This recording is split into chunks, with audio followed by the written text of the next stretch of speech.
Hello students, good evening all of you. Welcome to our online classes in बाबा केदारनाथ महिला विद्यापीठ। तो आपका BSc first year में admission के लिए बहुत बहुत स्वागत है बाबा केदारनाथ महिला विद्यापीठ में। और मैं आप लोगों को इनऑर्गेनिक केमिस्ट्री पढ़ाऊंगी। Myself Monika Yadav from chemistry department. ठीक है, आप जैसा कि आप सब लोगों को पता होगा कि एक केमिस्ट्री के 3 पार्ट्स होते हैं। कौन कौन से होते हैं? केमिस्ट्री के 3 पार्ट्स होते हैं। ठीक है, फर्स्ट पेपर जो आपका होता है, पेपर फर्स्ट, वो कौन सा होता है? Inorganic chemistry. सेकंड जो पेपर होता है वो आपका ऑर्गेनिक का होता है, paper second, that is organic chemistry. Third जो पेपर होता है वो आपका होता है फिजिकल केमिस्ट्री का।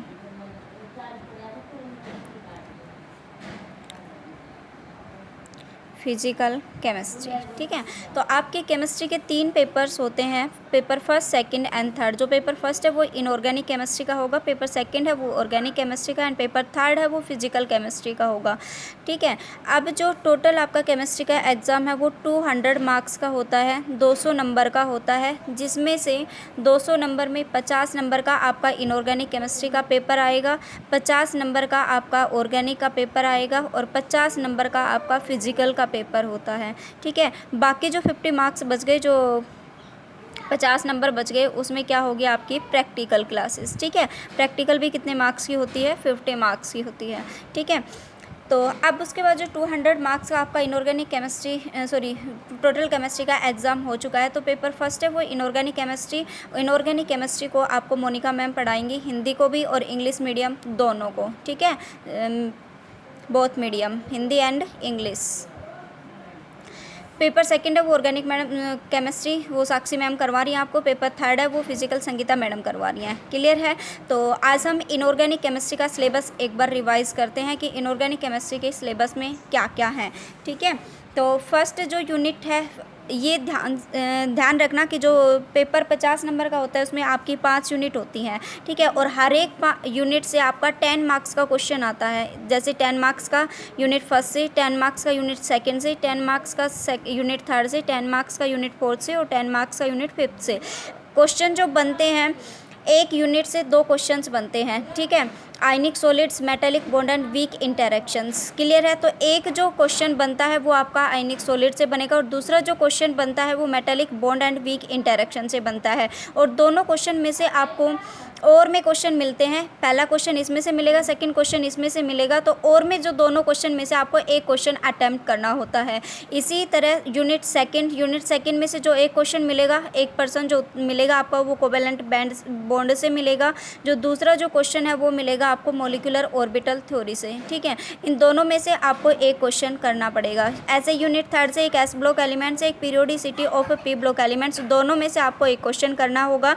अब इनऑर्गेनिक केमिस्ट्री का एग्ज़ाम के बारे में मैं कुछ आपको बता देती हूँ कि जो इनऑर्गेनिक केमिस्ट्री का जो एग्ज़ाम होता है उसमें जनरली आपसे रीजनिंग क्वेश्चन पूछे जाते हैं। आपको 5 मार्क्स का कोई जनरल ही क्वेश्चन मिलेगा कि जो आपको मिल जाता है, लेकिन 5 मार्क्स का कोई भी क्वेश्चन नहीं मिलता है। क्वेश्चन मिलेगा आपको 2 या 3 मार्क्स के मिलते हैं। ठीक है, अब उसके बाद स्टार्ट करेंगे हम सबसे पहली यूनिट अपनी आयनिक सॉलिड से। नोट्स हैं, नोट्स की टेंशन मत लेना, मैं आप लोगों को प्रोवाइड करूंगी, हिंदी के मीडियम वालों को भी और इंग्लिश मीडियम वालों को भी अलग अलग। ठीक है, तो यूनिट फर्स्ट में है आपका आयनिक सॉलिड। पहले है आयनिक स्ट्रक्चर, रेडियस रेशियो इफेक्ट। आयनिक स्ट्रक्चर में कुछ टॉपिक हैं, जैसे आपकी NaCl है, CsCl है, इस तरीके की आपकी जो स्ट्रक्चर हैं वो मिलती हैं। ठीक है, दूसरा है रेडियस रेशियो इफेक्ट। रेडियस, इस पे जो क्वेश्चन बनता है वो रेडियस रेशियो रूल और उसकी limitations, coordination number, limitation of radius ratio rule, lattice defect, stoichiometric defect and non stoichiometric defect. आपने +2 में भी पढ़े होंगे, जैसे कि शॉर्ट की डिफेक्ट होता है, फ्रेंकल डिफेक्ट होता है, मेटल डेफिशिएंसी डिफेक्ट होता है, मेटल एक्सेस डिफेक्ट होता है। ठीक है, सेमीकंडक्टर्स, ये भी आपने +2 में पढ़े होंगे। Lattice energy and Born Haber cycle, इसमें थोड़ा सा चेंजमेंट आता है, जो +2 में आप लोग पढ़ के आए हो उससे थोड़ा सा चेंजमेंट होता है। ठीक है, कि जो लैटिस एनर्जी और बोर्न हैबर साइकिल के थ्रू हम किस तरीके से कैलकुलेट करते हैं वो हमें प्रूव करनी होती है। Solution, energy and solubility of ionic solid, इस जो टॉपिक से आएंगे वो आपके जनरल रीजनिंग टाइप के क्वेश्चन आएंगे कि इनकी सोल्युबिलिटी किस ऑर्डर में घटती है, किस ऑर्डर में बढ़ती है, कि इंक्रीमेंट और डिक्रीमेंट का ऑर्डर क्या है, ठीक है, वाई, क्यों ऐसा क्यों होता है तो ऐसा क्यों होता है। Polarising power and polarisability of ions, ध्रुवण क्षमता एंड ध्रुवणता ऑफ आयंस, ठीक है, फजांस रूल के अकॉर्डिंग हम इसको एक्सप्लेन करेंगे। तो ये Fajans rule, polarizing power and polarisability of ions दोनों सेम ही है, फजांस रूल्स के अंदर ही है, ठीक है। दूसरा है मेटालिक बॉन्ड, इसके अंदर आपकी दो थ्योरीज हैं, free electron theory, valence bond and band theories. ये ठीक कर लेना भाई, बॉन्ड थ्योरीज नहीं है, ये बैंड थ्योरी है। और बैंड थ्योरी, बैंड बनते हैं, एक तो रिसेप्टर बैंड बनता है, एक एक्सेप्टर बैंड बनता है, ठीक है। वो किसके अंदर बनता है, मॉलिक्यूलर ऑर्बिटल थ्योरी के अंदर बनता है। कोऑर्डिनेशन, जो कंपाउंड्स बनते हैं, जो उपसह संयोजक यौगिक बनते हैं, उनके अकॉर्डिंग हम इन तीन थ्योरीज को, इन तीन सिद्धांत की व्याख्या हम करेंगे।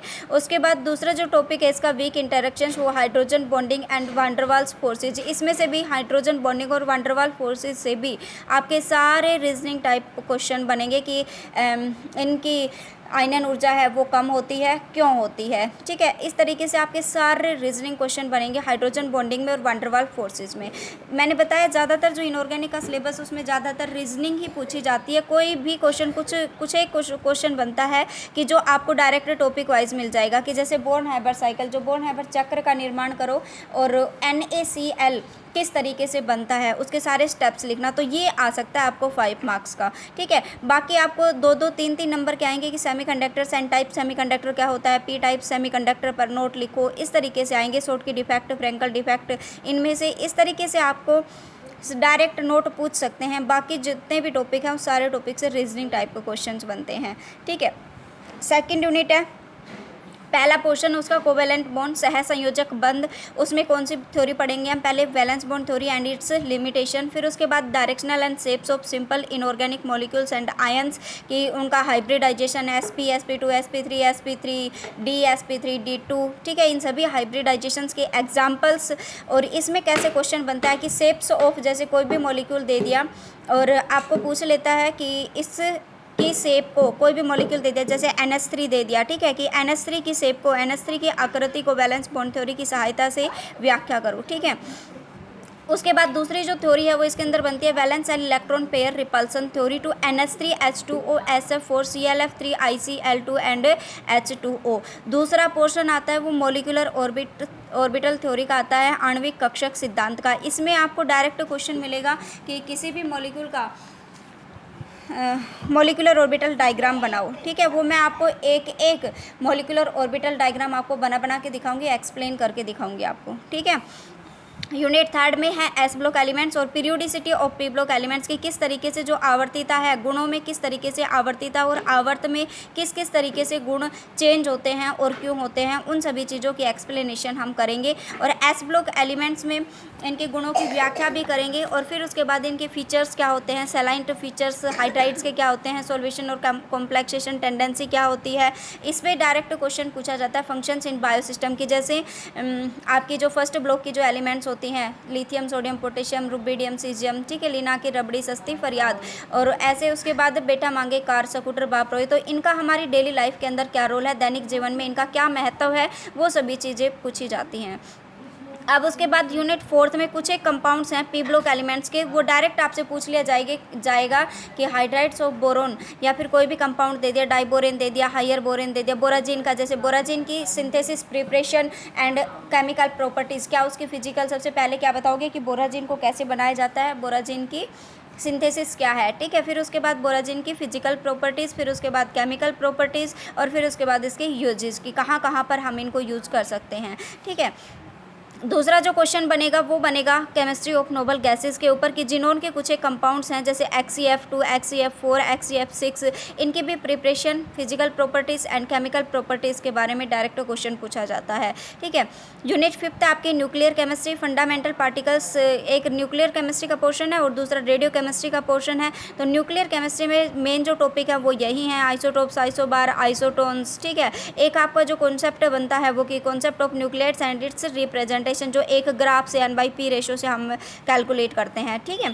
तो मेन क्वेश्चन उसी पे बनता है। फिर दूसरा जो पोर्शन है वो रेडियो केमिस्ट्री का natural and artificial radio activity, radio active disintegration series, radio active displacement law, ये सब चीज़ें इस पे जो क्वेश्चन पूछा जाता है रेडियो केमिस्ट्री में से वो जनरली न्यूमेरिकल टाइप पूछा जाता है कि इसकी हाफ लाइफ पीरियड क्या है, हाफ लाइफ एवरेज क्या कैसे निकलेगी, ठीक है। तो जनरल इस पे जो क्वेश्चन पूछा जाएगा वो न्यूमेरिकल भी पूछ सकते हैं, ठीक है। तो मेरे आई होप मेरे हिसाब से आप सभी को क्लियर हो गया होगा कि आपका केमिस्ट्री का जो पेपर होता है टोटल वो 200 नंबर का होता है और 3 पेपर होंगे आपके। पेपर फर्स्ट होगा वो इनऑर्गेनिक केमिस्ट्री का होगा, पेपर सेकंड होगा वो ऑर्गेनिक केमिस्ट्री का, पेपर थर्ड होगा वो फिजिकल केमिस्ट्री का। तीनों जो पेपर होंगे वो 50-50 मार्क्स के होंगे, 50 मार्क्स का आपका प्रैक्टिकल होगा, क्लियर है। और मैं आपको इनऑर्गेनिक केमिस्ट्री टीच करवा रही हूँ, myself Monika Yadav, clear है। अब कंफ्यूज मत होना, हिंदी मीडियम और इंग्लिश मीडियम दोनों को ही मैं पढ़ाऊंगी और दोनों के नोट्स मैं आपको अलग अलग प्रोवाइड करूंगी। हो सकता है मैं वीडियो में दोनों लैंग्वेज एक साथ यूज़ कर लूँ तो वीडियो आपको एक ही मिलेंगी, बाकी लैंग्वेज में आपको कोई प्रॉब्लम हो तो पर्सनली कॉन्टैक्ट कर लेना मेरे से, ओके।